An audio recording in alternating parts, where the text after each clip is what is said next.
From an insane boss fight that could end me in just one hit, to the cheesiest gunfight in Assassin's Creed Shadows, these are the hardest weapons to get in the game. And I'll show you the absolute best technique to defeating Asari Nobutane, even when it feels hopeless. I actually thought after getting all the way to the cusp of attaining the best long katana, this dream would be taken away from me. But it's safe to say that even though these weapons can be annoying and difficult to get, they're most definitely worth your time. So there are certain missions that only unlock from following the main quest. This is a mission that he gives you when you're exploring one of your memories from the past, where you seek out Nobutsune's students to challenge them and see if his techniques are still worthy of their new styles. And it's pretty cool because it forces you to play with the weapons that they're using. Like one of them uses the kanabo. So it's a little bit annoying if you're not used to using certain weapons. And for the most part, these are very easy, especially the naginatas and the long katanas. I just destroyed those students. But when I got to Asari Nobutane, this guy is wielding a teppo, and he was the most annoying student to say the least. It's a very difficult fight, and I didn't think I was actually going to beat it. No guides were really able to help me online, so I pretty much figured it out, and I want to share it with you so you can hurry up and fast track to getting the weapons that you need, okay? Because he actually drops a weapon for you that is the best teppo out of all of them. It's called the Dark Burst, and it fires multiple bullets in one single shot. Devastating if you have the right build surrounding it. But when you go against Asari, most likely you're going to be underleveled for whatever reason. Even though I was, I think, level 33 or something like that, he was level 37, and anything that he would do would one-shot me. I wasn't necessarily bothered by his regular shots, the unblockable normal teppo shots that you have to dodge. I was more concerned with whenever he would throw his smoke, for some reason it would insta-kill me. And it was hard to dodge. So I'm like, how do I do this? It's not working here, okay? So here's the strategy. Whenever you're not shooting, spam the dodge button, and it will basically avoid any damage that comes at you. You just have to perform this dodge at the right time. So I would spam it anytime I'm not shooting. And another thing that dodging does is it ignores the reload animation for the teppo, which is very annoying as well. So when you first start out, aim, and you'll see him start to reload the teppo, immediately dodge like 6 times.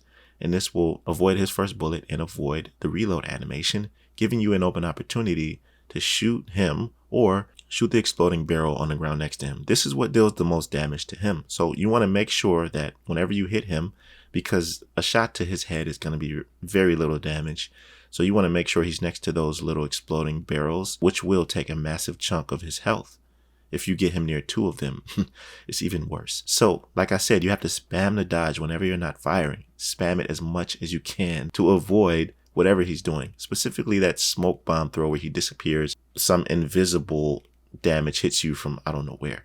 Another thing that he does is throws an exploding grenade over your head. This is actually an ability that you have as well on the teppo tree. Anyways, that's how you get the Dark Burst from Asari. And I was so glad when I got this, because this led me to the ultimate katana that I want for Yasuke. But there's one more student after Asari that you have to take out before fighting the final boss that will give you the Crimson Edge. This weapon is insane, and it allows you to instantly kill enemies below 2 health segments just as long as they're bleeding. Once they reach that threshold, they're done for. I'm making a Yasuke build right now, and I'll go into all the details as to what I'm using with this so you can maximize its potential. But the blade just looks cool overall. It has jagged edges that basically inflict bleeding. This is also along the lines of the side quest Nobutsune's students. And this is only attainable after you defeat all of the students. Once you go back and visit Nobutsune again, I don't want to spoil the story for you, but basically you're going to have to fight someone else named Sanada Masatoyo. And this is the guy I was talking about in the beginning that can one-shot me.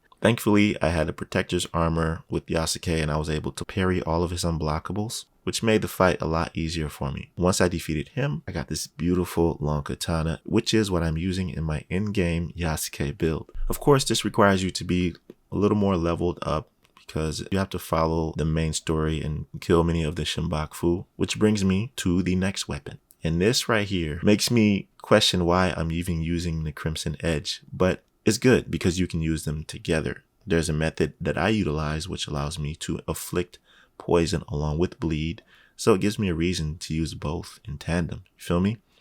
But this is also attained by following the main story, killing the 𝐿.